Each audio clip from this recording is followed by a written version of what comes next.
Hello, wrestling fans, and welcome to A Slice of Time, where we go back 25 years ago in professional wrestling and talk about all the news, notes, and results, the TV, etc., from 25 years ago. It's a fun journey every single week. I am your host, Nate Maxon, and I want to apologize. I know we didn't have a show last week.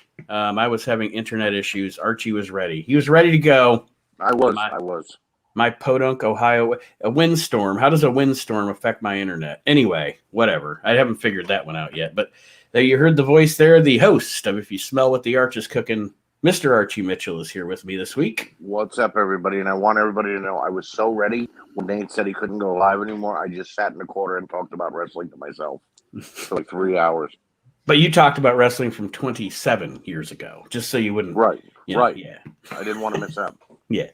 And of course, my brother Aaron is here with me as well. What's up, everybody? And guys, just real quick before we get into the week that we're going to discuss, and as always I say, to give credit, the news and notes that we get here are from the Pro Wrestling Torch newsletter. Every single week we're covering the week of November 16th, 1996 this week. But one thing that we would have discussed last week that we didn't get to, that I just wanted to get you guys quick thoughts on, was last week, 25 years ago, was the Brian Pillman, Stone Cold Steve Austin, Pillman 9mm angle on Monday Night Raw. And I just wanted to, hindsight 2020, I know at the time, I thought that was cool as shit. Never seen anything like that on wrestling. What are your guys' thoughts on that angle real quick? What you thought about it? That would have been talked about last week? Yes, it would have been talked about last week. Oh, okay, so we're literally doing, we're skipping that week? We are. Oh, yeah. Okay, I got it. Because I want to keep it 25 years ago. So I can dig it. You can go, Arch. I thought it was a very progressive angle. I thought it really added to the whole Attitude Era angle. That was, they were as edgy as possible. We never saw a gun in wrestling, let alone a real one. You know what I mean? I'm sure we saw a cap gun or a toy one somewhere. Except on TNT when Dr. D. David Schultz accidentally shot his rifle and Vince McMahon was like, "You idiot!" But it was as a young 14, 15-year-old kid was the greatest thing I saw. And to this day, when I go back and watch it, I still like it, but I always find myself giggling at Pillman's shirt. Hammer strength. Was it Hammers? I remember him wearing a shirt that said, "Guns don't kill people, I do." He didn't wear it during that angle. He did. Yeah. He absolutely did wear that shirt, but no, in that angle, he actually wore a hammer strength shirt, like a sweatshirt. Yeah. Yes. But he definitely wore the "Guns Don't Kill People, I Do" shirt. Yeah. It gave Brian Pillman more of a psychotic but yet badass attitude that he never had before. So I dug it. What do you think, Aaron? I liked it at the time, and I still do. But in hindsight, being 2020, maybe wouldn't have did it. But, it was still, Kevin Kelly's great. Yeah. Oh my God. Oh my God. Yeah.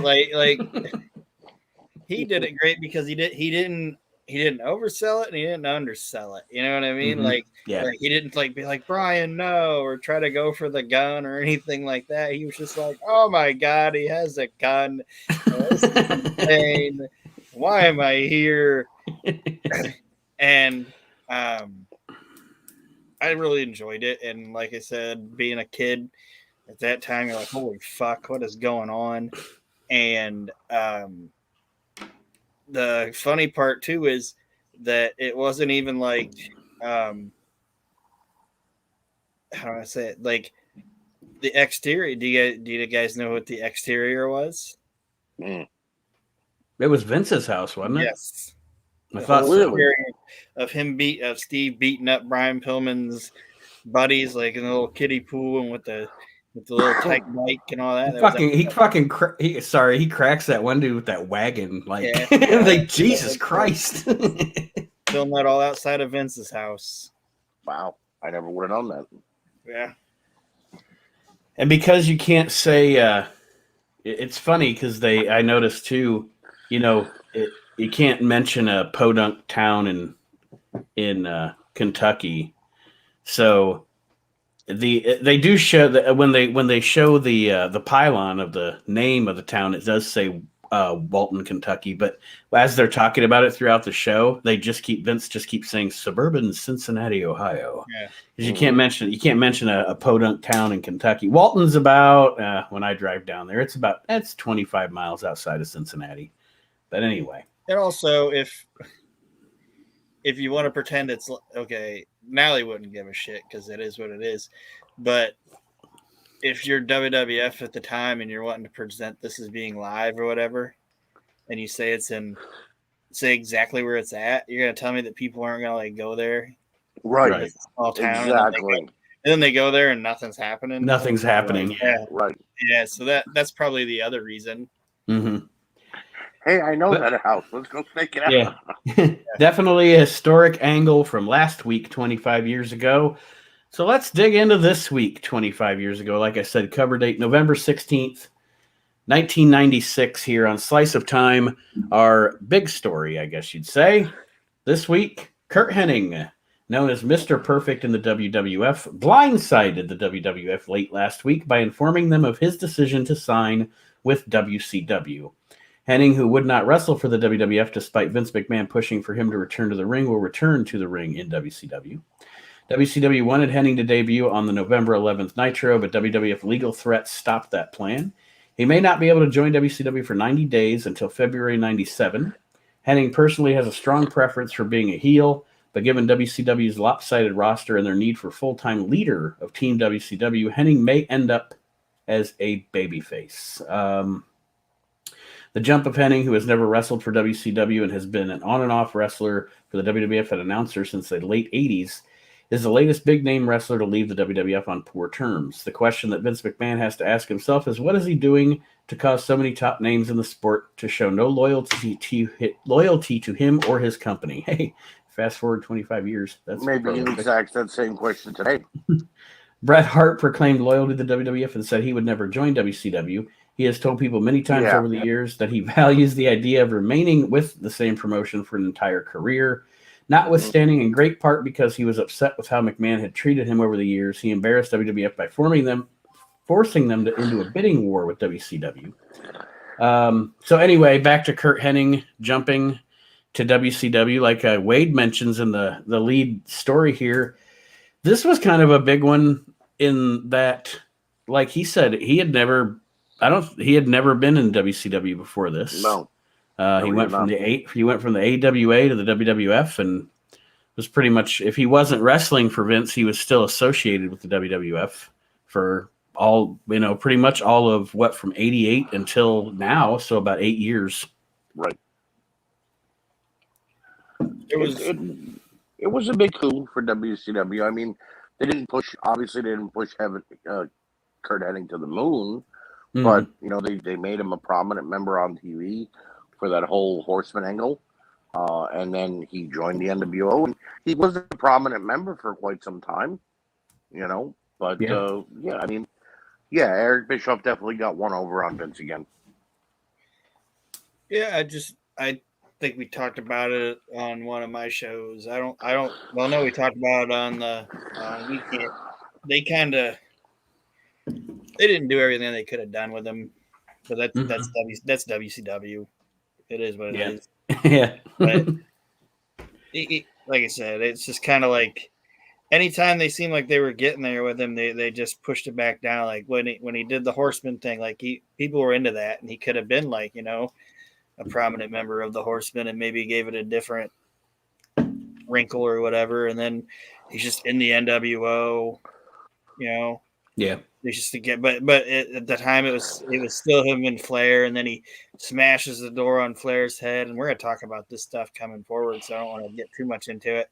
Right. But by the time it's all over, he's cut the arms off of Flair's robe and all that shit, but then he gives it to Hulk Hogan.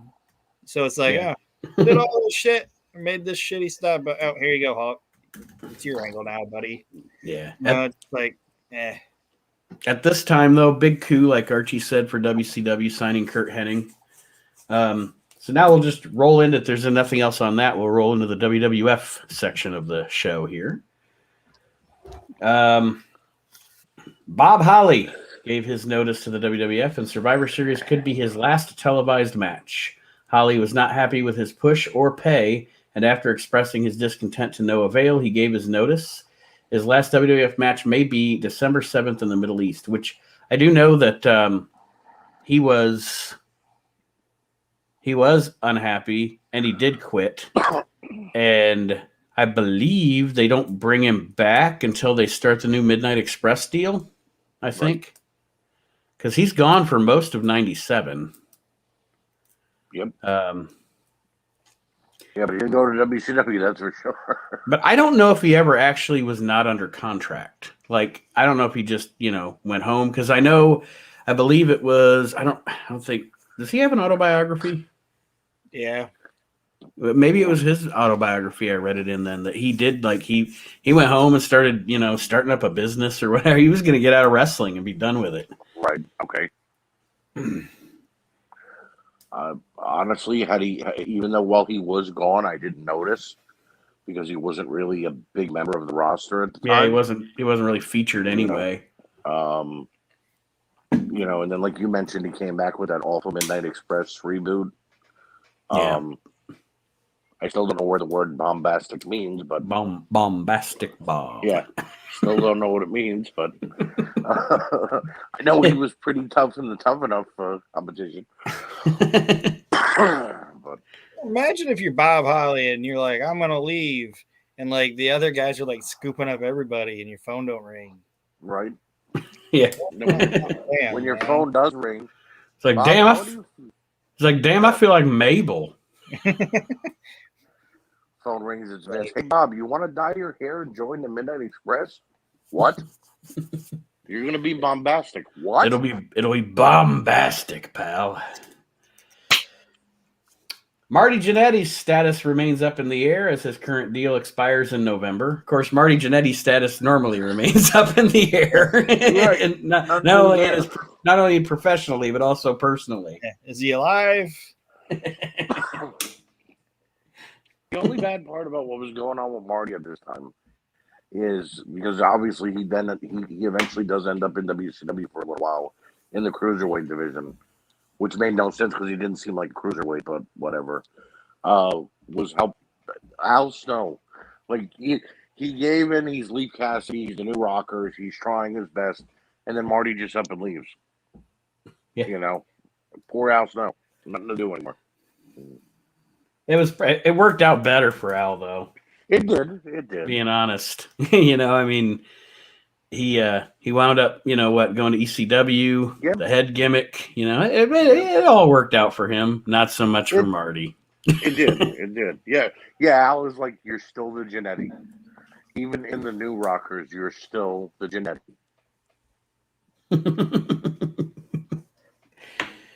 Let's see here. There is rumors going around that if the WWF ECW relationship blossoms, Paul Heyman will end up producing Shotgun Saturday Night for the WWF. Ooh. So we know that never came to fruition. Yeah, thank God. Shotgun was a cool ass show for like its first month. Yep.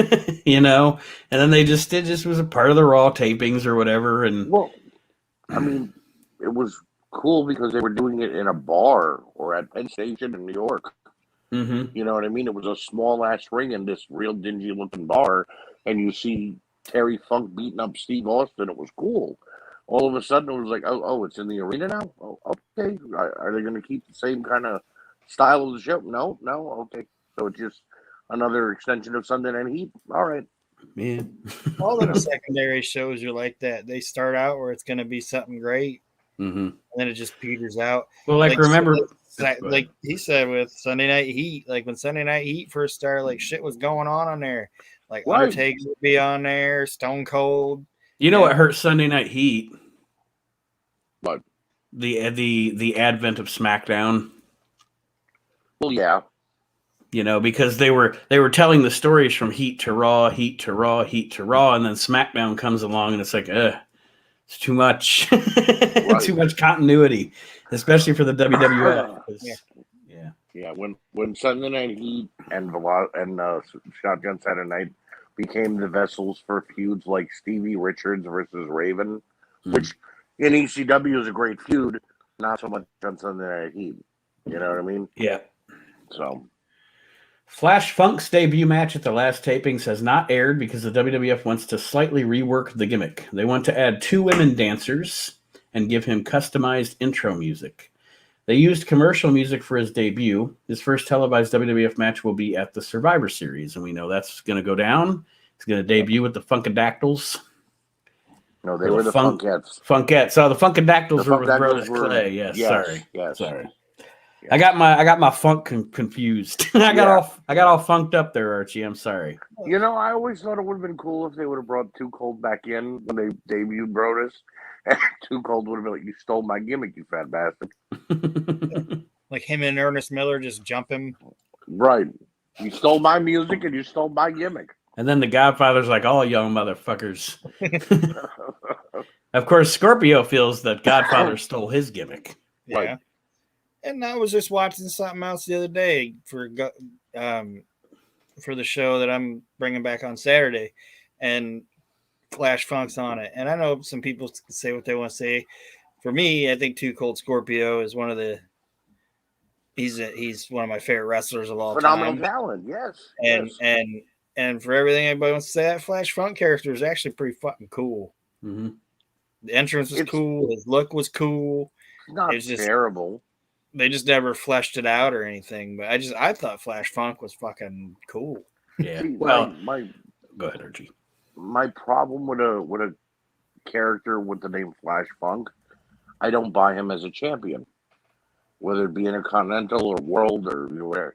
You know, Too Cold Scorpio, I buy as a champion because he was a champion in every other company he was a part of. Mm-hmm. So it was just a stupid name and the comic, the cartooniness of the gimmick that they knew it wasn't going to really get bigger than what it was. Right. You know? Yeah. Yeah. Well, and I mean, eventually maybe if, I don't know, and he did, you know, you just morph it into Too Cold Scorpio or what have you. He did, yeah. Have you? He did. Then they had a teaming with Vader and Terry Funk, which made no sense. I did enjoy like Aaron's. I'm with Aaron. I enjoyed the gimmick, and he's low. And Aaron knows Scorpio's low key one of my favorite wrestlers ever. He was I don't think he got, and a lot of what you hear, it's his own fault, but I don't think he ever got the shake he deserved, you know, to move up the card. I agree.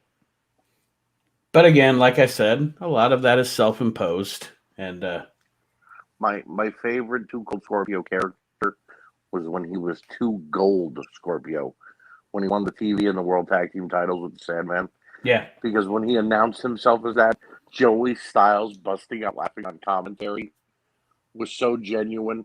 You know, you could tell Joey was really laughing. So and whenever he would say it, Joey would start laughing. So I love that character. There's an interesting combination. Vader and Brother Love appear on Boy Meets World this Friday. Vader has a recurring role as the father of one of the characters on the show. He is a good guy. Vader and Brother Love on Boy Meets World. Not. That was a bad synopsis they wrote about that. He was not a good guy. Oh, wait. I don't even remember. This is the third time Vader showed up. Okay. All right. Yeah, the first time he shows up, he beats up Eric, and Mr. Feeney tells him to put Corey down. Second time, he's at a match, and his son goes. I was a big Boy Meets World fan, Nate. And the third time, he's having a match against Jake the Snake. I was just laughing at the description, you know, Mr. Feeney involved, and oh yeah, I dug that show too. It was a cool show. Feeney calls him by his real name. He goes up to him and he calls, I forgot whatever, Leon. He goes, "Hey Leon, don't make me embarrassed in front of the crowd." And Vader puts Corey down and backs up like he's afraid of Feeney.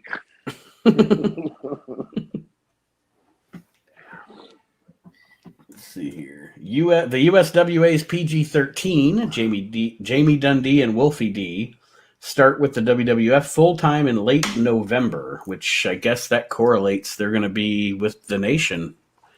Yes. At that point. Live in color.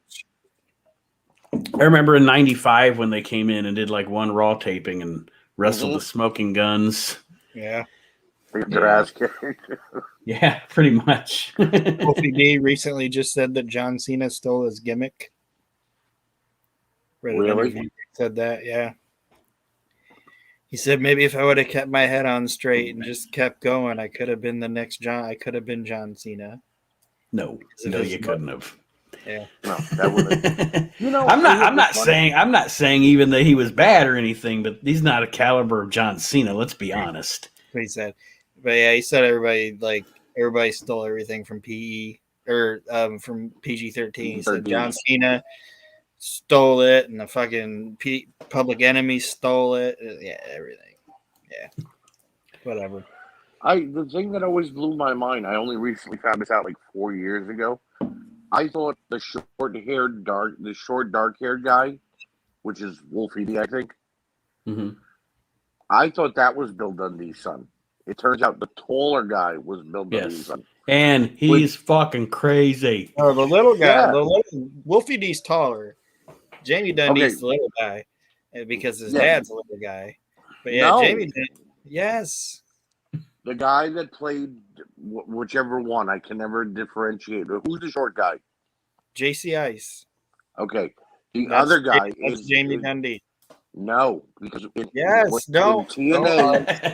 Arch, don't. He went to TNA and he became Wolfie D. No, he went to TNA and became Slash, and that was Wolfie D. Jamie Dundee is the little one. They said that was Jamie Dundee. Yeah, that's what I was saying. Yeah. No, the one that became Slash. No. Then I got Wikipedia failed me then. Wikipedia failed you. I'm sorry. So then it is the little guy because he does look more like. That's the point. He looks more like Bill Dundee. Yeah. So. And the reason is because that's his kid. It is his kid. Okay. Yes. Welcome to the latest edition of the PG-13 debate, ladies and gentlemen, here on the WrestleNet Radio Podcast Network. We would have had the same discussion was going to go to fucking. If you kept arguing with me, it was about to be rated R. We would have had the same argument 25 years ago, Nate. So we're just keeping it real. Jamie Dundee's nuts. Absolutely crazy. If you haven't watched, go ahead, Aaron. Yeah, he's fun crazy though. Yeah, I highly recommend, no matter how much of it is bullshit or anything, I highly recommend watching Jamie Dundee shoot interviews because they are wacky. He's New Jack without the stabby. Yeah. All right, Monday Night Raw, November 11th, taped October 21st in Fort Wayne, Indiana. The show opened with a recap of the events between Shawn Michaels and Sid that led to the opening TV match. A soundbite aired with Steve Austin, who said it's pathetic Vince McMahon is always apologizing for him, and said he might confront Bret Hart at the arena that night. The first match was the British Bulldog and Owen Hart beating Shawn Michaels and Sid. And, of course, we're headed towards Survivor Series where Michaels is going to defend the title against Psycho Sid, which was originally supposed to be Vader. Yes. But HBK got a little political. Well, pretty much. Yeah, that was pretty much it. After a commercial, they went backstage. Kevin Kelly reported that there was chaos backstage as Michaels and Sid had to be separated by officials. A good video feature aired on Bret Hart facing Steve Austin. Doc Hendricks plugged Survivor Series. Mr. Perfect was still pictured as Hunter's second, but Doc didn't mention him. So somebody was just like, "Fuck it, put up the graphic anyway. We're not going to redo the graphic." Right. Mankind beat Freddie Joe Floyd. A decent match. It was not a bad match. No, of course not. Two great pros, going at it. The Executioner watched the match. This is Terry Gordy at the Gordy. Yeah, I mean, you go back to Terry Gordy and World Class and stuff, man. That dude was a fucking machine, and his team with Dr. Death, and what a different person. You watch that guy's career, and it's like so drastic between he got like a brain old and frail. Yeah, he got like a brain injury. Yeah. Yeah, but under the hood and that outfit they put on him, he lost all his muscle mass, which, Gordy was never muscular, but he was beefy, you know what I mean? Mm-hmm. He lost all his definition and whatnot, The mask looked weird on him, and he looked like he was always in another world. It just wasn't Terry Gordy to me, you know. Yeah. Well, and I mean, this was essentially, didn't Corny get Terry this gig? It was probably a combination of him and Doc. Because I was gonna say, I just remember at some point Cornette talking about this was a favor. You know, Vince let this happen as a favor, but he didn't want Terry. Think all the guys like Terry Gordy was going through some shit, and think all the guys that worked there. You know, Right. Mike Hayes, Jim Cornette, Jim Ross, probably all of them were like, "Look, Terry Gordy needs some help." You know, Right. But why not just let him be Terry Gordy and let Doc Hendricks just be Mike Hayes and be his fucking manager and see if that would have worked? Mm-hmm. Right. You were going to turn. But there's no way the fucking executioner was gonna do anything. No. Another excellent video feature aired on Nice Guy, Rocky Maivia. They showed Maivia inducting his father into the Cauliflower Alley Hall of Fame.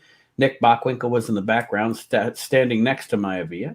Footage aired of Maivia practicing his wrestling in the ring in the WWF studio with Tom Pritchard. That guy was a guaranteed jobber. He's a blue chipper. He's a blue chipper. Can't get over with a name like Rocky Maivia. Got to show it into something. So we're almost there, folks. We're almost to the debut of The Rock.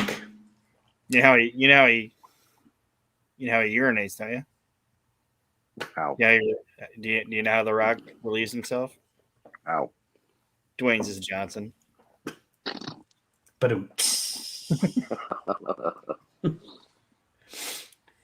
Steve Austin was interviewed from the locker room. He said when he was done with Bob Holly, he'd take on Bret Hart tonight. Steve Austin beat Bob Holly, and then after Austin won, they showed him walking to the locker room on a split screen. Bret continued to watch the monitor in the back. When Austin came up to Bret's locker room, he stopped at the door handle and said to the camera that everyone will have to pay to see him beat up Bret in the match of the decade. So there you go. We're headed towards Survivor Series. Good heel shit. I'm gonna kick the hell out of him. Gets right there and be like, man, I ain't got time for this. So let's see the WWF house shows really quick. They were in Canada, actually, for this week, and then Buffalo, New York also. November 5th in St. John's, Newfoundland. Bob Holly beat JBL. Justin Hawk Bradshaw, sorry. The Sultan beat Carl LeDuc. Billy Gunn pinned Bart Gunn. Sid beat Vader in a stretcher match. Oof. Shit. Yeah. Bulldog and Owen beat the Godwins to retain the tag titles. Mark Merrow beat Hunter Helmsley via DQ. Michaels and Undertaker beat Goldust and Mankind in an Armageddon match, ending when Goldust didn't answer the 10 count after being super kicked. Oh, yes, the Armageddon match is the Iron Man, not an Iron Man match. Last man standing, pretty much. Pretty much. Yeah. Let's see. Sydney, pretty much the same results in Sydney and in St. John's. So they're pretty much the same show, all three towns in Canada. Then November 8th in Buffalo, the Sultan beat Bob Holly. Part of Canada, it's okay. The Sultan beat Bob Holly with a camel clutch.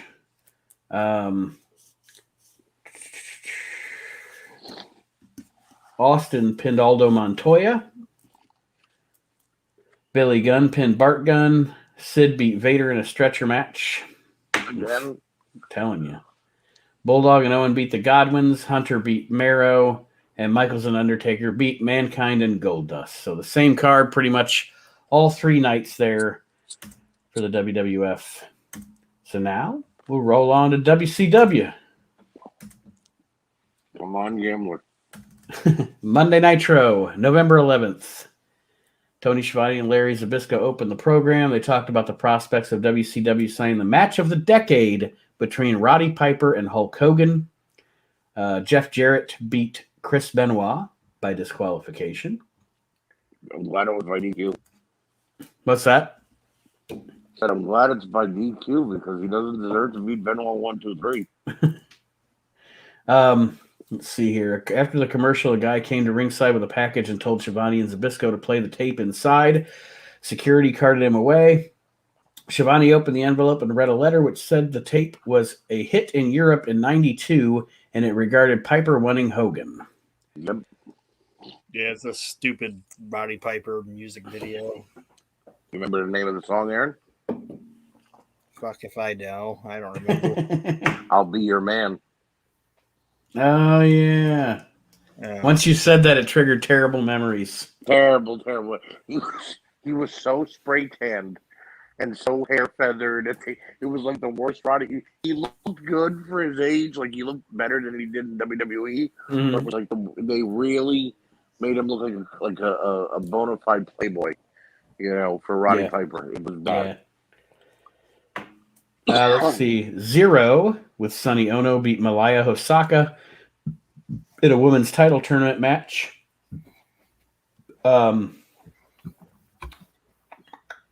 Gene Okerlund interviewed DDP. Page acknowledged that he used to manage Scott Hall and used to team with Kevin Nash. Page said Hall and Nash shouldn't be getting involved in his matches. Hall and Nash approached. Hall told Page to forget about the past and seriously consider joining the NWO. Page said he would be number 8, insulted that they didn't come to him earlier. Right. Yeah, so anyway, the gist of it is, again, the NWO is trying to get Page to join. Scott Hall and Kevin Nash think that they can use their history with him to get him to join up the crew, and we all know that's not going to happen. But he could have donated. See, that's what I loved about this storyline. Page basically told him, okay, I understand why you didn't come to me, number 1. You got Hogan. Okay, number 4 was $1 Million Man. You needed the money guy. Okay, great. And of course, you brought your buddy 6. But why am I number 8? He made a good point. If you have all this history with me and you love me that much, you want me to come along for the ride. Right. Why was I like the last guy to be picked? Mm-hmm. So he makes a good point. He would have joined. It's just he came to him way too late. Right. Yeah. Well, and I think that, what's funny about Page is I know Aaron is not a fan. Right. I know that as well.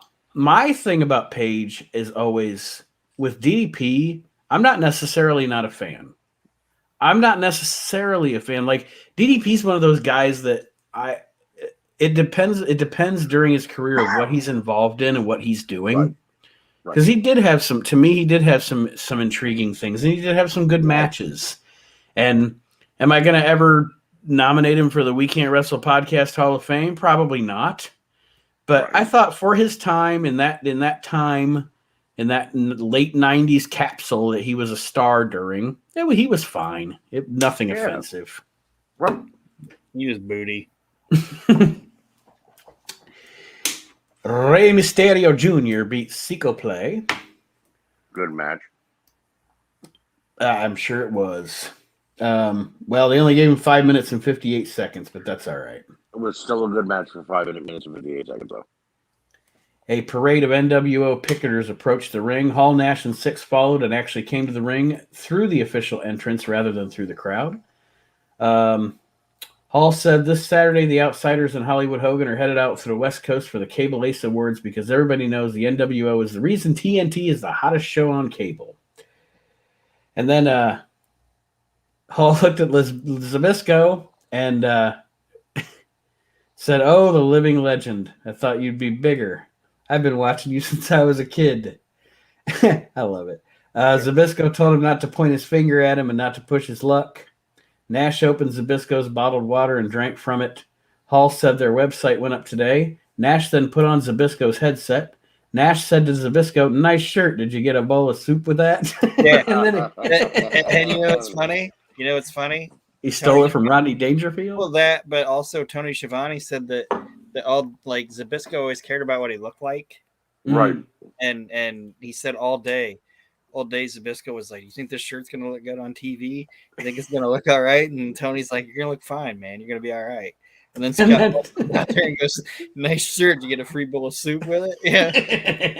Nash had to have heard him asking if the shirt's going to look good, or had got a clue that it was going to. That he was trying to care about it, because that's not ad libbed. Said that afterwards, afterwards, Bisco was like, "He told me the shirt was gonna look fucking fine." So passionate about it. That's funny. And the reason Hall always fucked with Zbyszko is because Zbyszko and him were tight. You know? Yeah. I mean? Oh yeah, Right. definitely. Yeah. And I don't think that did they ever have him actually work? Yes, I know they had him get like a referee thing or whatever, and we'll probably end up finding out. But I don't remember there ever being like a Larry Zbyszko Scott Hall match. No, I think they had one match together. We are going to find out in the future for sure.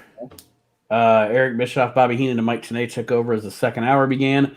Lex Luger beat Scott Norton with a torture rack. Harlem Heat fought the amazing French Canadians to a double disqualification. Like every week. Yeah. Colonel Parker and Sherry probably got involved again. Absolutely. That's exactly what it is in the result here. Mm-hmm. Conan beat Chris Jericho by disqualification. Damn. Yeah, so anyway, Jericho brushed against Nick Patrick's arm, so he DQ'd Jericho. So Miguel Perez pinned Juventud Guerrera. Meng and the Barbarian beat the American Males. Like it should be. Let's see here. Bischoff said a Piper versus Hogan match would be on par with Holyfield versus Tyson in stature during commentary. And then, of course, the videotape that a fan dropped off, a fan, quote unquote, in the first hour, then aired. It was a music video dated 10/31/92 titled "I'm Your Man," starring Roddy Piper. The tape was VHS and therefore of poor picture and sound quality. Piper sang while he lifted weights and played on a beach with a dog and a woman. Pretty hokey stuff.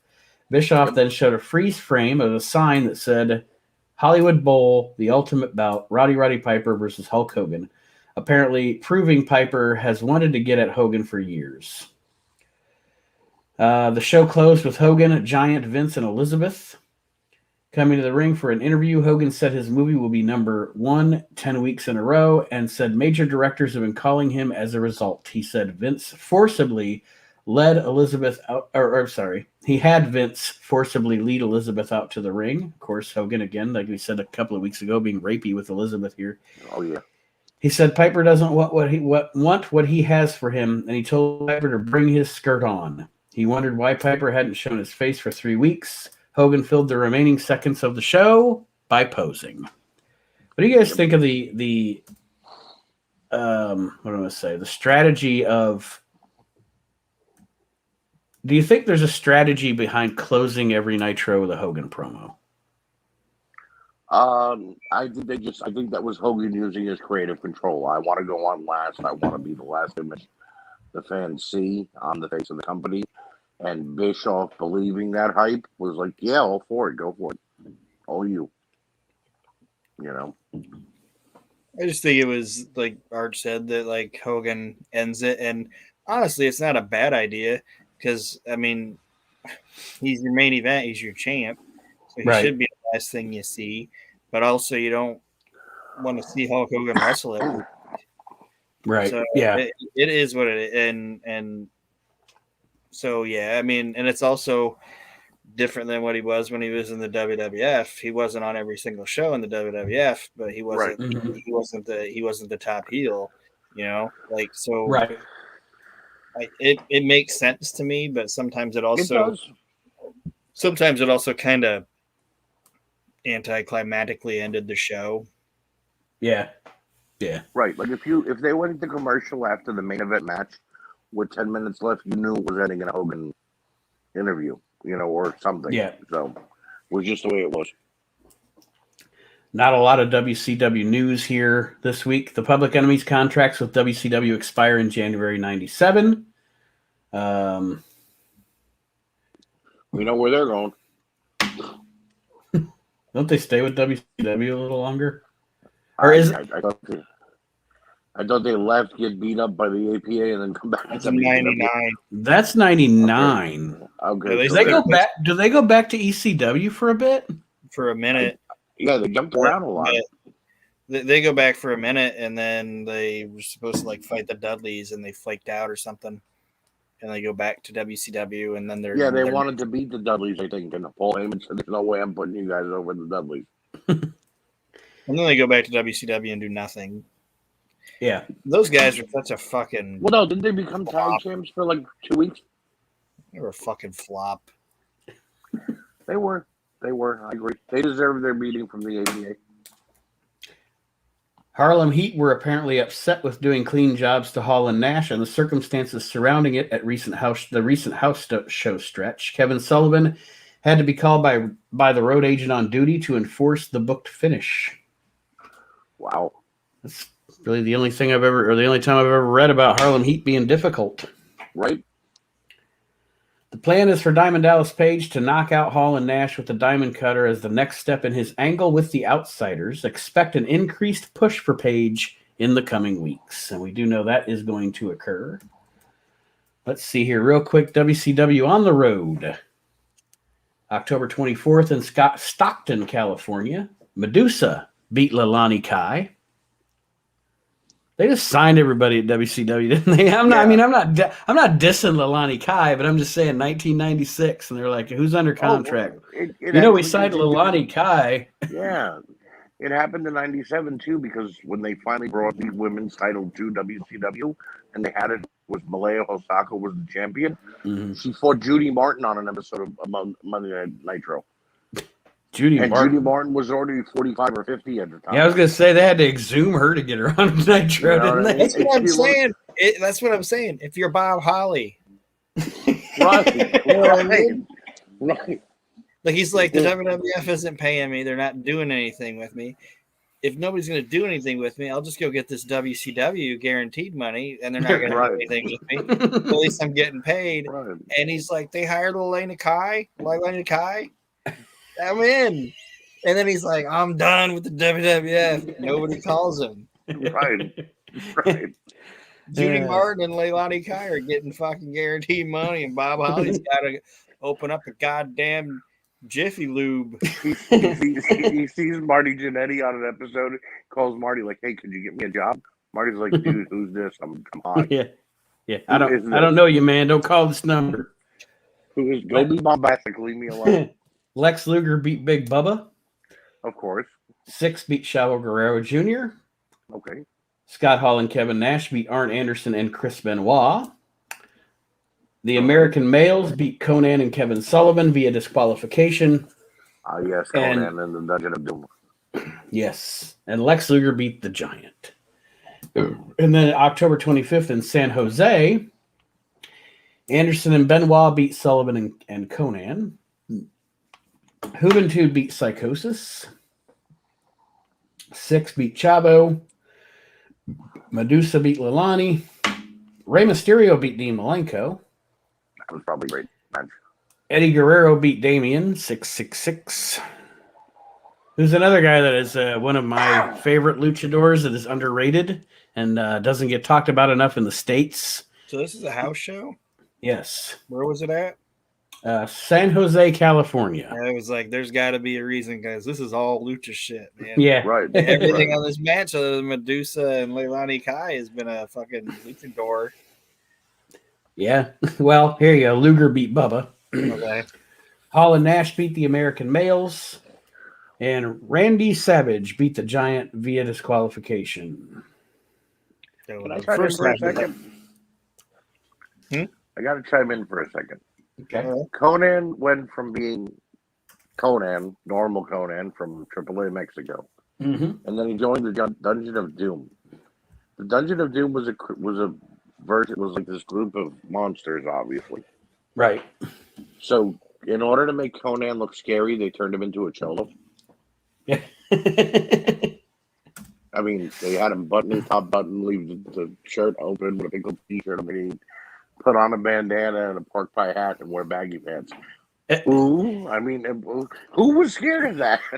Well, and not to mention, it was always so goofy that he would come out with that Yeah. gimmick, but he'd come out to that Dungeon of Doom music. Right, dancing. Yeah, like that's You the know? least gangster rap song you've ever Right. heard. Right. You know, comes down with And Kevin. Come on, Kevin, break it, bust the move.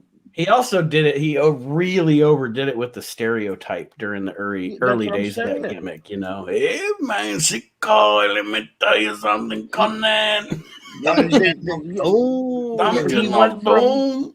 He went from being on the mic as normal Conan when he came in, and he won the U.S. title. That I'm going to defend this title every night, and I'm going to be a fighting champion. Jones Dungeon to do orderly, and it's like, where did that come from? Yeah. You speak perfect English. What all of a sudden. all of a sudden, it made no sense. All right, I need to take a break. Okay. And I shall return momentarily.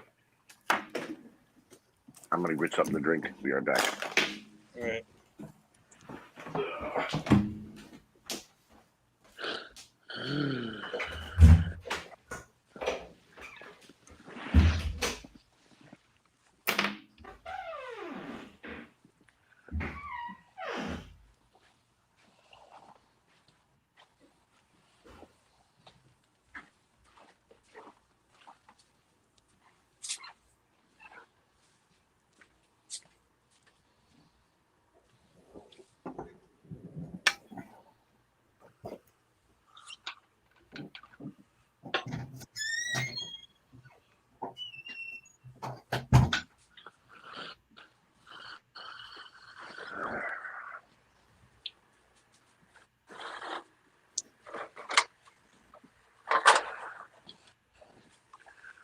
Oh.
I'm back.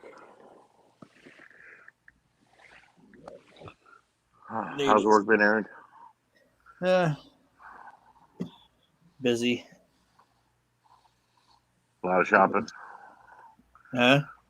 A lot of shopping. Yeah, just people not doing what I need them to do, which is annoying. Okay. It's like I pay these people a lot of money to do their job, and all they want to do is bitch. Right.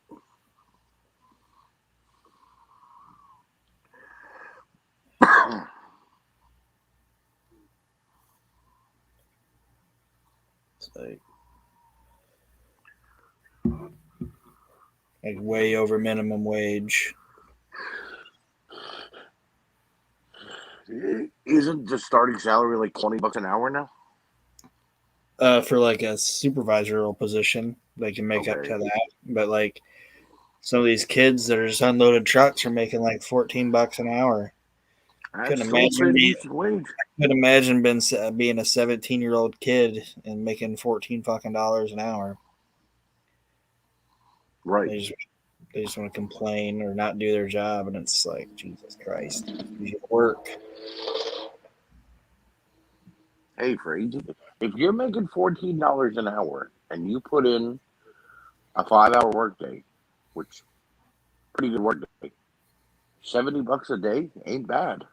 Yeah, like I said, especially when you're fucking 17 years old. Right. You know, you save up a couple of paychecks. It's a car. Yeah. You know? But I guess kids today don't think that way. Nope. And it drives me nuts.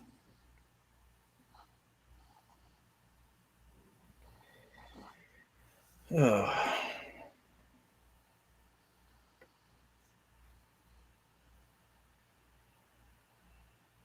Like, it's like I'm not even asking you to. I'm just asking you to do I'm just asking you to do your job. Like, right. If you're a stock person, stock the damn shelf. I'm not asking you to do anything that's not your job.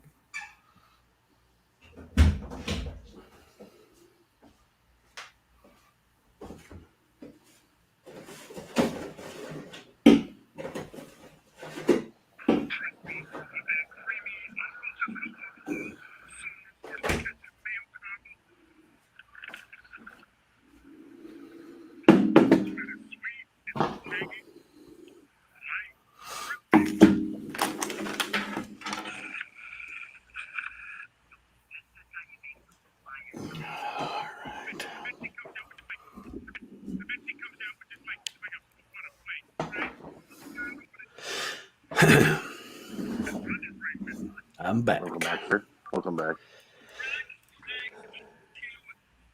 Let's see here. Oh boy.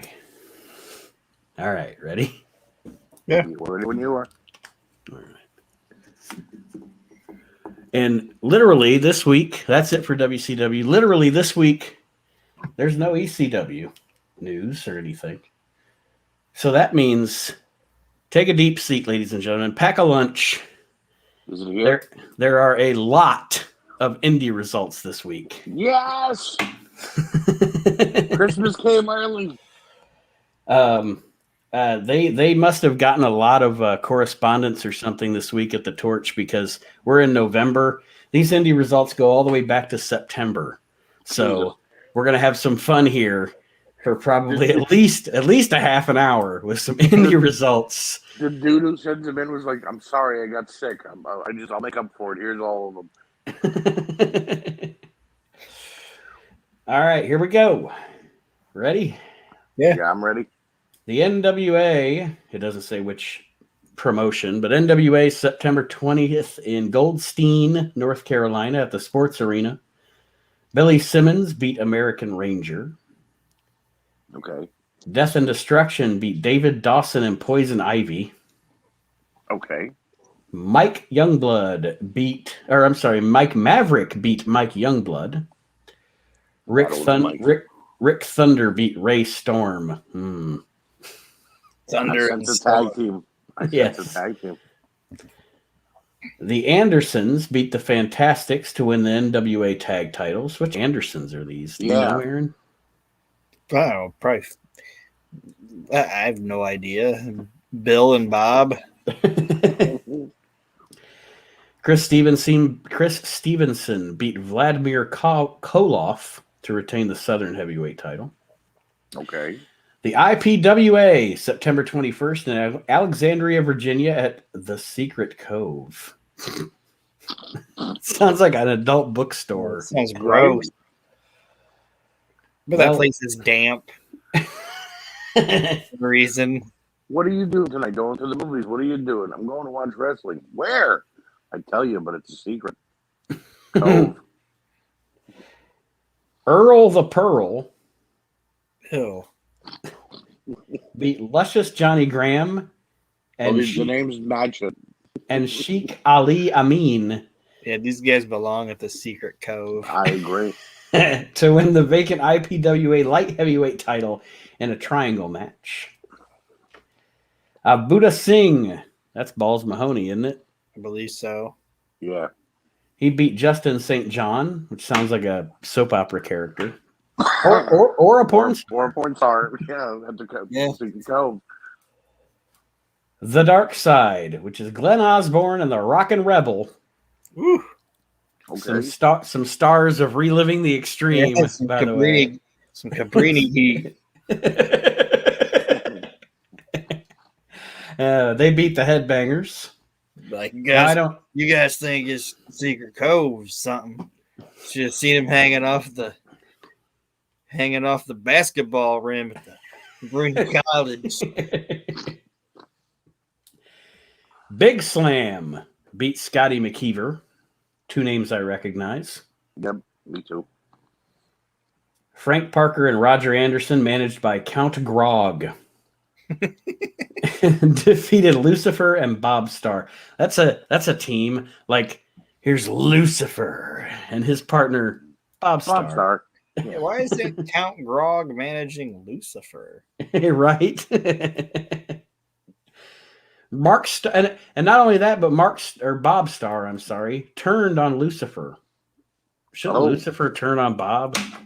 I don't know. Oh, Count Grog made him a better offer. They got that Lucifer's the anti-hero here in this. Well, we'll show you why we call it the Secret Cove if you turn on Lucifer. Okay. And change Bob's first name to Morning. Yeah. Lucifer. Or Beelzebub Star. I like that. Axel Rotten and Corporal Punishment defeated Sean Powers and Billy Simmons. Mark Schrader beat Chris Stevenson. Debbie Combs beat Malaya Hosaka. Malaya Hosaka's all over the place. She was in WCW too. Yeah. That's the crazy thing about wrestling. Like, this chick was just on Monday Nitro in front of like 20,000 people. And like, but in September she was in the Secret Cove. She was the Secret Cove. In front of 9 people and Count Grog. Cue Ball Carmichael. I like him. And Jimmy Cicero beat Steve Carino and Royce the Prophet. I don't know why that name makes me laugh, but I am Royce, and I am the Prophet. Yes. Seems like you should be Lucifer also. Tell us, oh wise Royce, what do you see? I don't see any profit for this show. Yes. I see none of us getting paid. I am now Royce the Deficit. He's the promoter. He's like, I'm Royce out of pocket. I'm Royce hot dog and a handshake. The UWWA, September 21st in Bloomsburg, Pennsylvania, at the fairgrounds. Who the hell named that company? That's hard to say. Like, I had to say it slowly. Sounds like a union. Glenn Osborne beat Larry Winters. There's some Cabrini College shit right there. Yeah. Devin Storm beat Jimmy Snuka to win the UWWA title. Debbie Combs beat Malaya Hosaka. Bad Attitude beat the iconic ECW Tag Team Champions, the Super Destroyers. Yes. No. This show is promoted by the United Window Washers of America.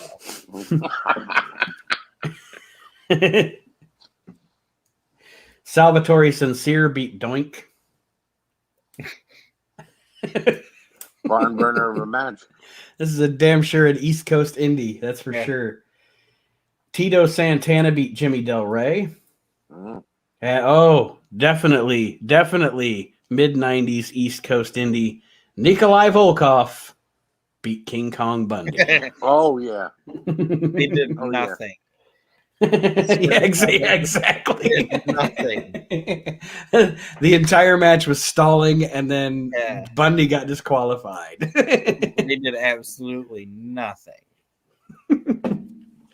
I wouldn't even be surprised if they didn't even leave their feet. IWA, September 21st, Winston-Salem, North Carolina, with 70 in attendance. Why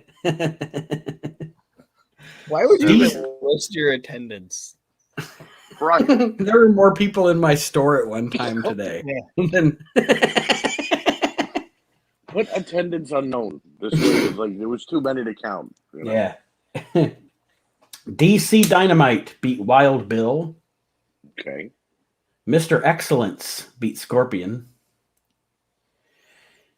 Jason Spade and Brandy Wind beat Atomic Freddy and Foxy Lady. Jesus Christ.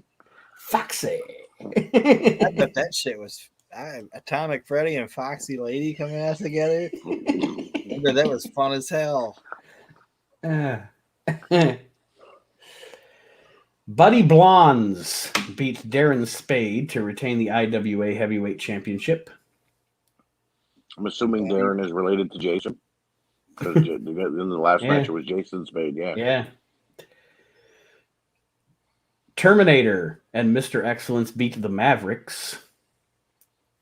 Okay. Yeah. Bobby Fulton pinned the Patriots. The Mavericks had a manager, but they got rid of him. And they were like, the manager's like, why are you getting rid of me? And he goes, because all you ever do is bring us down, making us a fool all over town.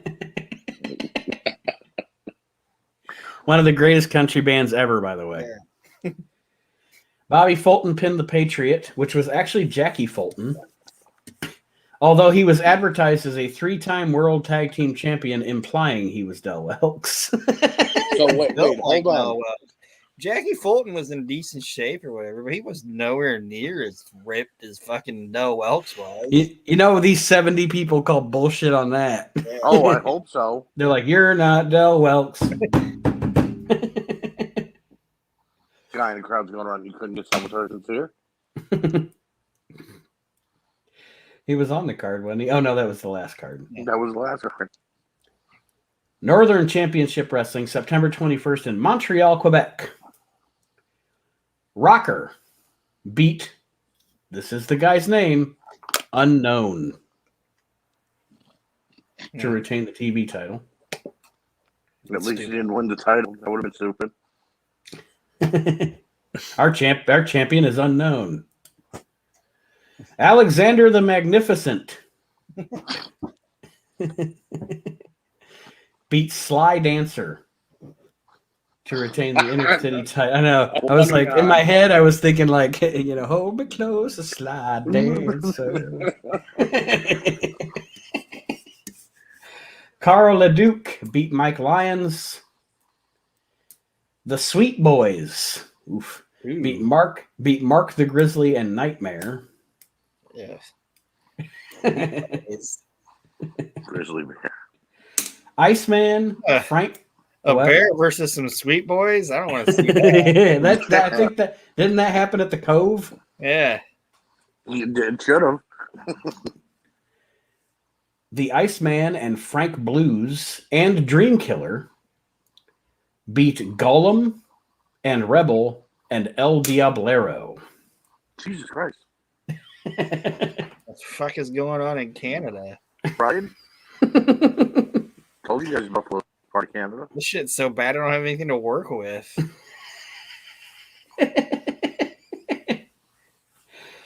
All right, let's see here. Mid-South Championship Wrestling, September 28th in Baker, Louisiana at the Municipal Auditorium. Brother Love, not the original, obviously, beat Rot Wilder. Did you say rock or rot? R-O-T. Rot R-O-T, okay. Wilder. Wilder. That's cute. Just call yourself Rottweiler. Right. Right. Nobody believes your first name is Rot. I mean, you're Rotten. Right. Well, he was afraid to catch a lawsuit. Like a dog might come in. That's not your name. The Grim Reaper beat Wild Bill Nash. The Samoans beat Sam Houston and Charlie Norris. Coco Beware beat Don Juan. Butch Reed beat Doink. And the Junkyard Dog beat the one-man gang with Skandar Akbar via disqualification. Mm-hmm. I have a feeling that was probably Skandar Akbar putting that on. More than likely. Yeah. The AWA. Remember when the guy... it's so funny to me. That guy, Dale Gagner, who wanted people to think he was a Gagne, revitalized the AWA in the mid-90s. Mm-hmm. Yep. Let's see what he had to offer. September 24th in Rochester, Minnesota, in front of 120 wrestling fans. James Grizzly beat Chicago Town Thug.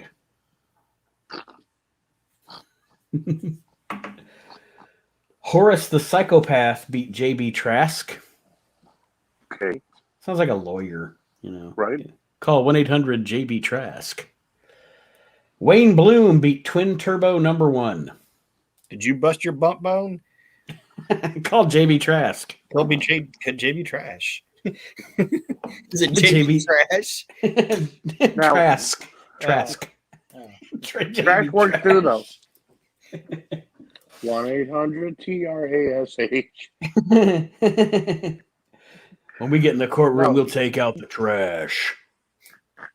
Did you go Did you climb up on a shelf at your local supermarket and throw yourself off? Call JB Trash. Did you kick the wet floor sign down the aisle and then just slip in the soda? Did you pour the soda on the floor and slip on your own spill? I'm JB Trash. I'll take any case. I'll get you the money you deserve. And I'm going to take 78% of it. I'm JB Trash, and that's what I do. I take advantage of those that try to take advantage. JB Trash. Who did Wayne Bloom beat? He beat Twin Turbo #1. So that's indicating that there is a Twin Turbo #2? Yes, because in the next match, Hater beat Twin Turbo #2. That I guarantee that Twin Turbo #2 and Twin Turbo #1 are the same person. So wait, got beat by a guy named Hater? Hater, yes. Hater. Correct. Okay. Moving on. Johnny Stewart beat Derek Dukes. You know what? I actually dig Derek Dukes. Like in the later dying days of the AWA, the actual AWA, he was actually pretty solid. I liked that guy. Good point. He was racist, though. Remember, he ran for president. Turned out he was in the Klan. That's David Dukes. Oh, David Dukes, yeah. Badger State Wrestling, September 27th in Milwaukee, Wisconsin, with an audience of 27 fans. It's a sellout, though.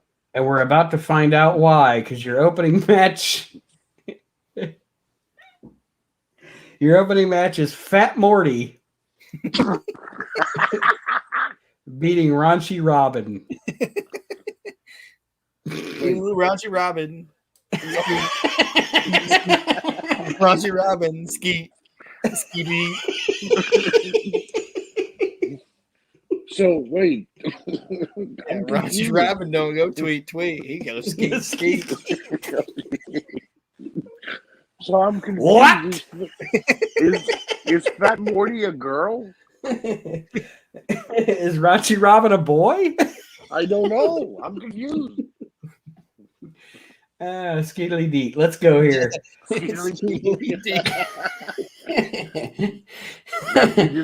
just gave us the name for tonight's episode. Place of time. Skeetily Deet. Cue ball Steve Hall. What? Beat Eric Love. Eric Love. Whew, man. Big Daddy Dave and Barfly Kim. What? I don't like any of these people. That's why there's only 27 in attendance. They beat Frankie DeFalco and Crooked Carmine. They're doing so wait, is it Big Daddy, whatever his name is, his partner's name was Crooked Kim. No, so Big Daddy Dave's partner was Barfly Kim. Like, get it right, Archie. Barfly Kim. Like it matters. Check on that name. I like Crooked Kim better, but they're so again. Most of the other guys do too. Yeah. Is it again a woman fighting men, or is Kim a guy's name? I think this is a mixed tag. Well, the other team didn't sound like there was a woman on it. Yeah, I know. Crooked Carmine doesn't sound like a woman's name, but I was just assuming. Jesus. The Illinois State Trooper. That's his name. That's his gimmick. He's Illinois State Trooper in Milwaukee, Wisconsin. Defeated Billy Joe Eaton in the main event. All right. Continental Championship Wrestling, September 27th in Dallas at the Sportatorium. Some of these names I definitely recognize. Sergeant Braddock beat Tony Coletti. Black Bart beat Sean Summers. Okay. Al Jackson beat Slash. Okay. My man, Rod Price beat Action Jackson. I dig Rod Price, man. I always like him. Yeah. Totally dig Rod Price. You and I have talked about it before, him and John Tatum as a tag team. Oh, yeah. Fucking fantastic. John Tatum, man. What a fucking heel. I love that guy. If they would put him in WCW or WWF, they might have been a pretty decent drawing tag team, in my opinion. But they just never got a chance to move up to the bigger company. Yeah, well, and I mean, to be honest with you, I think at the time that he was performing, unfortunately, I don't think Tatum would have got a shot at the WWF just because of his physique, right? And all that. Well, that's why I'm saying WCW, because he matched that of Dennis Caudry or Bobby Eaton. It wasn't, it's not unheard of for WCW to hire somebody like that.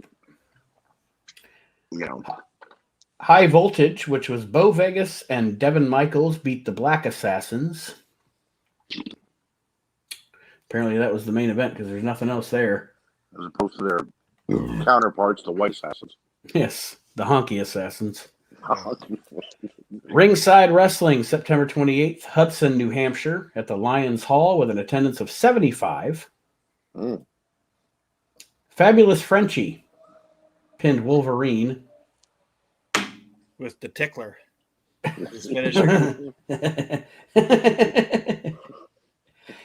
And the only other match listed for that show is Maverick Wild beat Sonny Godspeed to retain the title. Sonny Godspeed. Sonny Godspeed.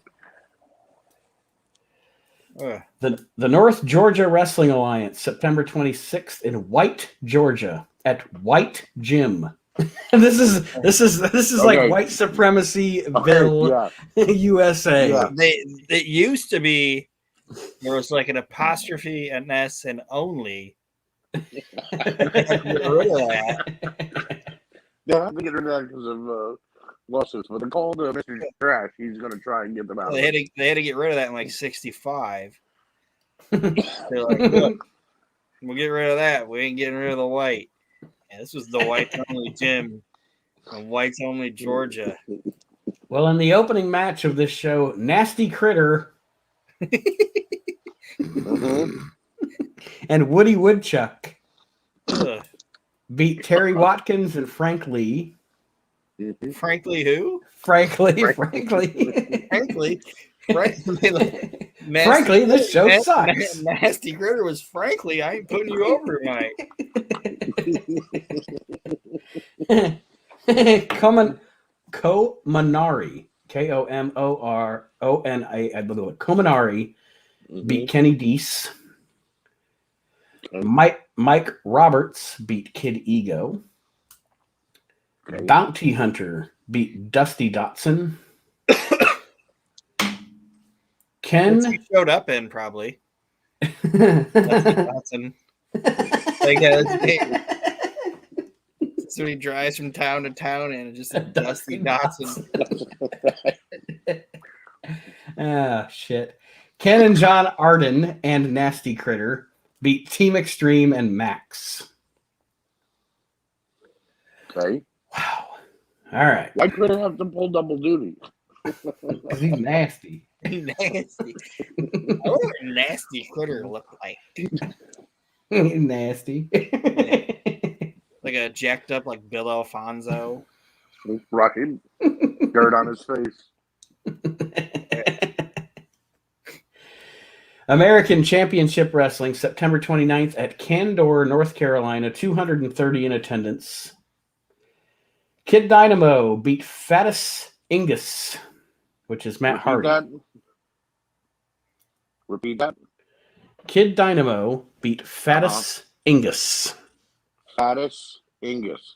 Yes, FATUSIN or IGNUS. Fatus Ingus. And that's Matt Hardy. That's Matt Hardy. That's why I don't like Matt Hardy, because he comes up with gimmicks like that. Chief Red Thunder fought Jay Eagle to a double countout. A little falling out of time. High Voltage beat Jay Eagle. Okay. And Chaz Rocco fought Mike Justice to a double countout. All right. Ultimate Championship Wrestling, October 4th in Richmond, Virginia at the State Fair. Never knew that Matt Hardy went by Fatus Ingus. Fatty Carbuncle. Fatty Arbuckle. At this UCW show, Swede Stone won a 10-man battle royal to win the UCW TV title. Debbie Combs beat Malaya Hosaka to win the women's international title.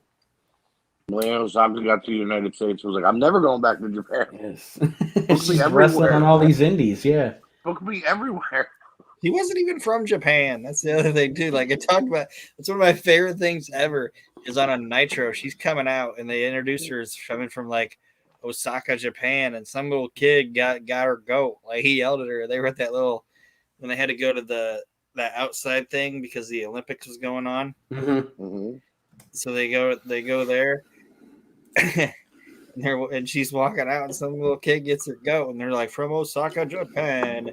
Maya, I can never say her name. Malaya Hosaka. Malaya Osaka, and this kid like flips her off or whatever, and she's like, "Shut up!" Like perfect English. She's like, "Shut up."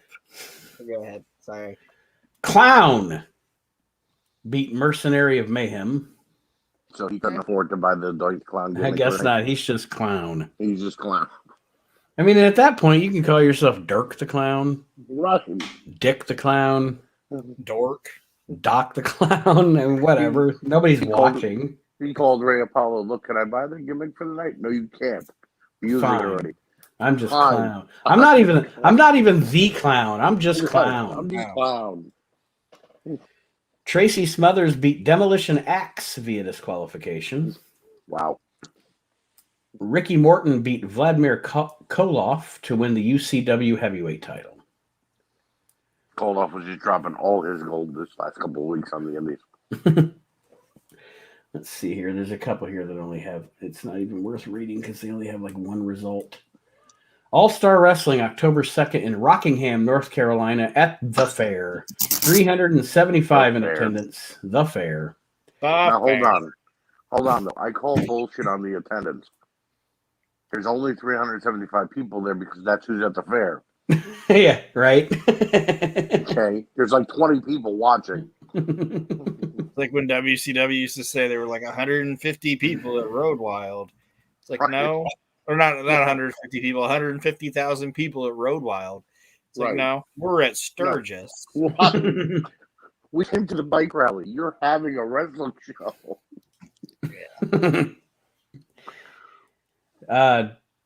Let's see here. David Jericho beat German stormtrooper Hans Hessler. That is the longest name ever. Can you imagine Justin Roberts doing that one? Right. David Isley beat Rick Savage. Was his brother there? The Isley brothers.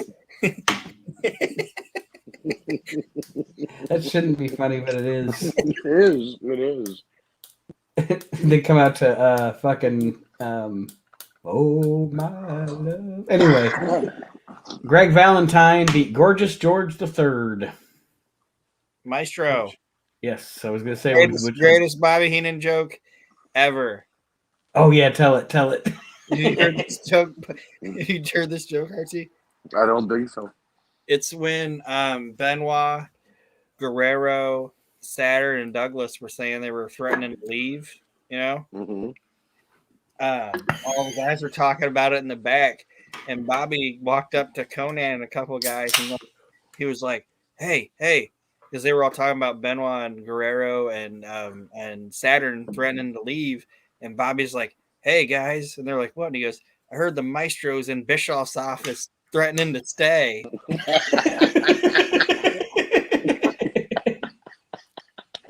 Oh man, shit, that's funny. It's a fucking joke. Oh, it's so funny. I remember fucking hearing Disco and Conan tell that fucking story. It's the only time I ever enjoyed their fucking podcast. It's fucking funny. The World Wrestling Association, October 16th, Manteno, Illinois. Ronnie Vegas beat KC Knight. Okay. Atomic Dog beat Andy Shane. You know what song Atomic Dog came out to? Oh yeah. Why don't I? Wow. Yeah. Why must I chase the cat? I thought you were gonna say Cotton Eye Joe.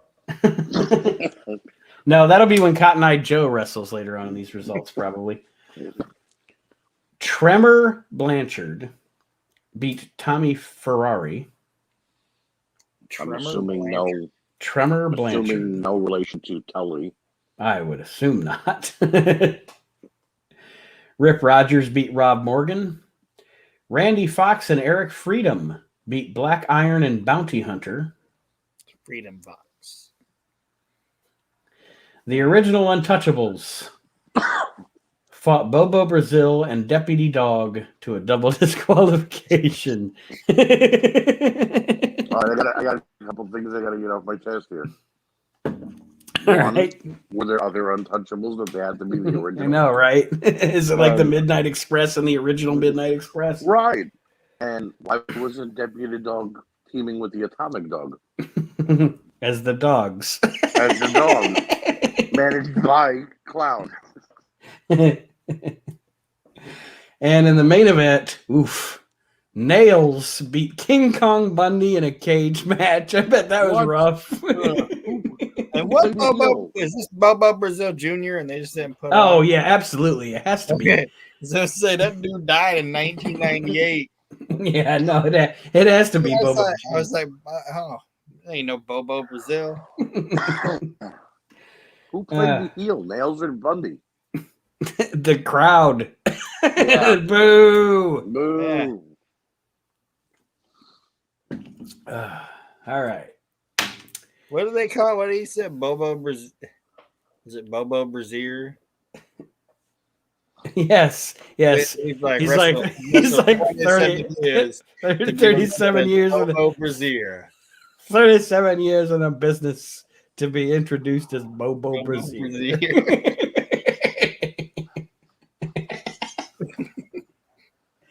The USWF in Mahouten, I think I'm pronouncing that correctly, Massachusetts, with 1,000 in attendance. Yeah, right.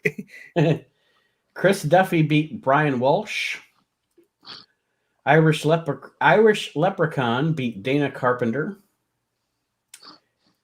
Jamie West pinned Joni Lee. Okay. Richard Byrne beat Major Disaster. Anwan Rogar beat Midnight Zero. Who? And I don't even know if I'm pronouncing this right. Anwan Rogar beat Midnight Zero. Anwan Rogar. There's no way this drew 1,000 people. And to draw that 1,000 people, the Warlord pinned Iron Mike Sharp with special referee Killer Kowalski. Mm-hmm. The only way this drew 1,000 people is if it was some kind of charity thing. That's the only thing it could have been. Like they paid these guys to be at this charity. It's a paid show, and yeah. They didn't draw this. It's people came out because it was for some fucking burn victim or something. Ultimate Championship Wrestling, October 26th in Deer Park, New York, at the Community Center. Falcon Coparis fought Jim Neidhart to a double count out. Tommy Cairo beat Tiger Khan. What was that, Aaron? Were you gonna say something? Falcon Coparis. Mm-hmm. Like, how do you even come about that name? Like, I'm gonna be Falcon Coparis. It's not even a thing. He was looking in the dictionary. His finger fell on F and C. So why don't you make your first name Corna? Cornucopia. That's a thing. Because then he'd only be allowed to come out during Thanksgiving. I present lots of moves. Tommy Cairo beat Tiger Khan via disqualification. Shark Attack Kid he only has one leg. Beat Kamikaze Kid to retain the UCW light heavyweight title. And he's drunk all the time. The Kamikaze Kid, yeah. Somebody really needs to get these kids. I come from a drunken one night stand.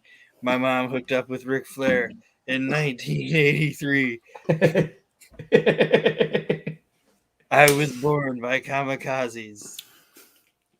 Paul Loria defeated Guillotine Lafronde. Oh, Paul Loria. I don't know Guillotine the Frog. I don't know him. And that's the end of that one. And our last show, the Continental Wrestling Federation, October 25th in Dallas, Texas, at the Sportatorium.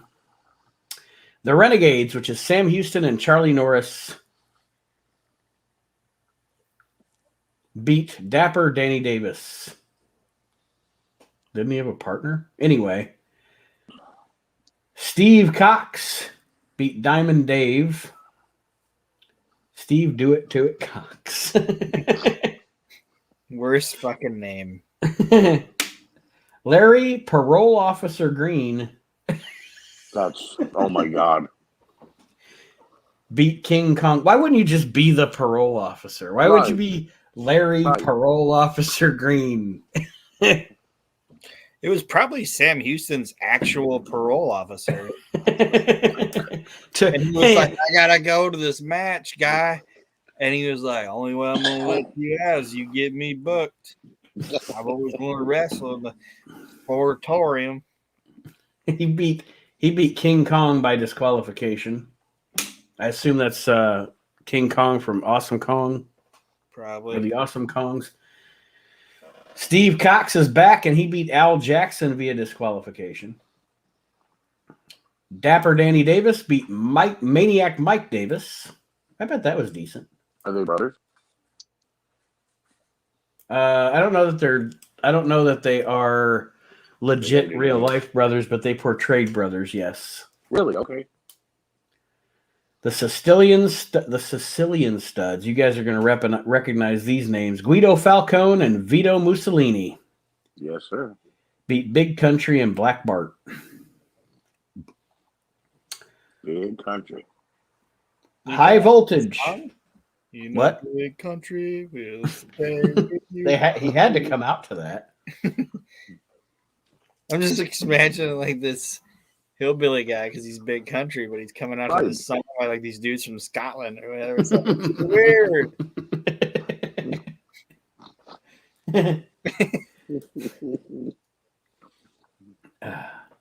High Voltage, which is Bo Vegas and Devin Michaels, fought One Man Gang and Firebreaker Chip to a double disqualification. What a weird ass tag team. I don't understand.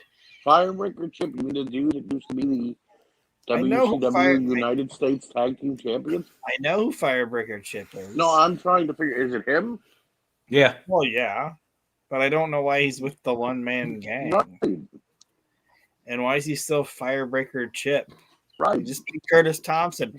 Like if you'd say, "Oh, One Man Gang was teaming with Curtis Thompson," I'd be like, "Okay, I can dig it." But he's like, "Why?" And he's with the One Man Gang, so does that mean he's a heel? So he's like a heel fireman. I don't put the fire out. I started. That's what I'm saying. If he's a turned heel, he should be Arsonist Chip. It's Fire Starter Chip. Fire starters, yeah.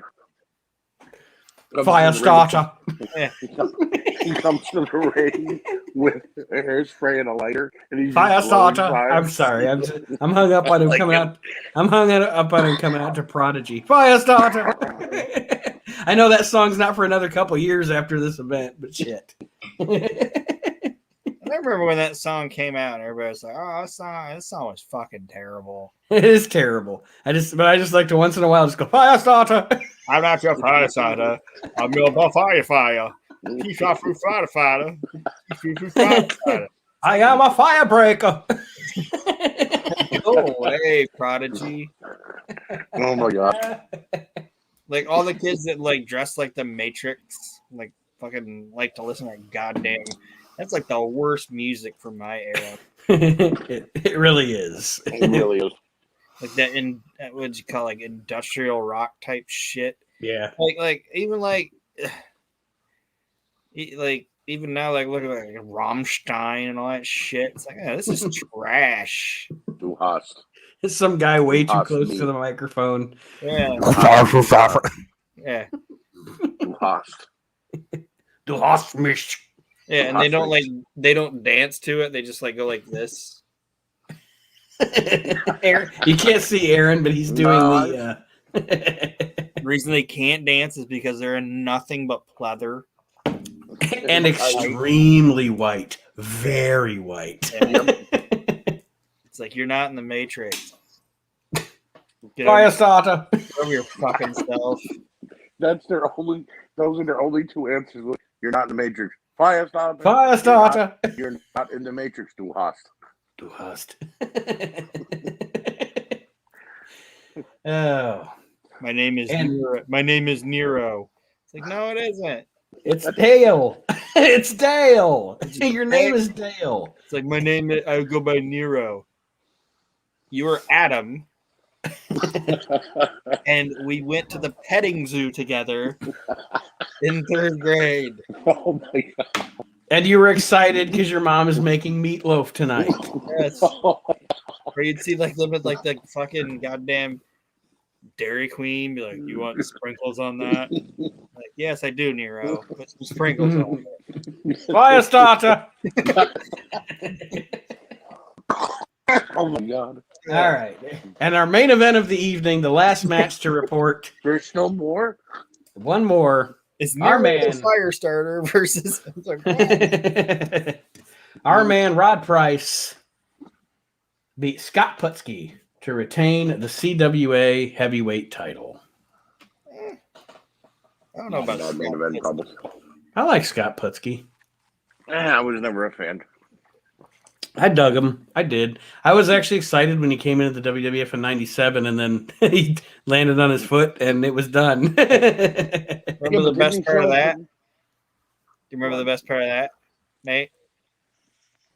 Go ahead. Once you say it, I will. The match before, Marlena had that brick in her purse and hit Brian Pillman with it, and now he had to dress his drag or whatever. And they had to stall because like he fucked his leg up, and he's like laying outside the ring, and Lawler has the brick, and he's just laying there. He's like, he's in like an agonizing pain. And Lawler picks up the brick, and he's like, "Hey, try using this." The medical people try using this. It's like one of the most insensitive things ever. Fantastic. Guy's All right, well. Guy's whole career is over. Get him with this brick. That is it. Another edition of A Slice of Time is in the books. 25 years ago in professional wrestling. It was fun, as always. Archie, any parting words for the listeners this week? The new episode of If You Smell What the Arch is Cooking is out right now. Myself and Mark Brew, who joined me as my co-host this week, are talking about Raw, my favorite, AEW, NXT, and SmackDown.